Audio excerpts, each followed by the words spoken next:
The American Civil War, 1861 to 1865, saw over 180,000 African American soldiers fight for the Union. Yet their stories remain largely untold. These men, comprising 10% of Union forces, faced discrimination in pay and medical care while risking enslavement if captured.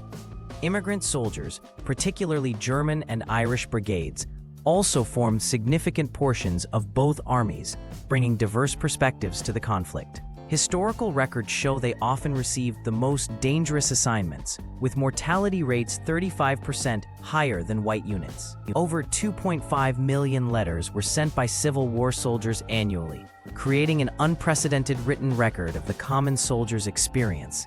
Analysis shows 60% contained requests for news from home, while 40% described battlefield conditions in coded language to avoid censorship.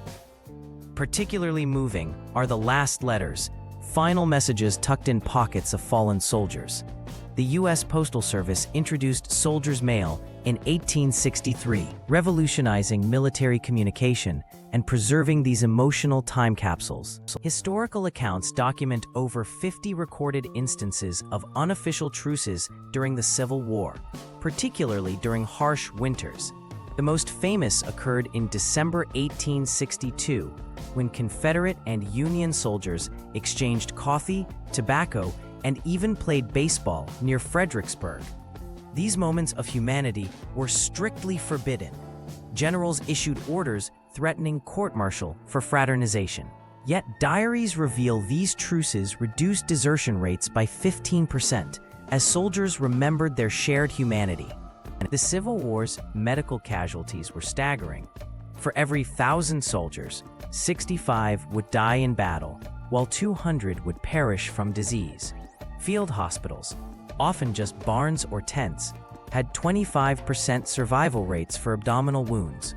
The introduction of anesthesia, used in 80% of Union surgeries, was offset by rampant infections. 45% of amputations resulted in fatal gangrene. Nurses like Clara Barton documented how many soldiers begged surgeons to let them die rather than face disfigurement. The tradition of decorating war graves began in earnest during the Civil War, with soldiers planting violets and forget-me-nots on comrades' graves. Botanists note these flowers thrived in battlefields due to nitrogen-rich soil. This practice directly inspired the establishment of national cemeteries and Memorial Day. Remarkably, modern archaeologists still find these soldier gardens, clusters of 1860s-era flowers marking long-forgotten burial sites, nature's enduring memorial to the fallen.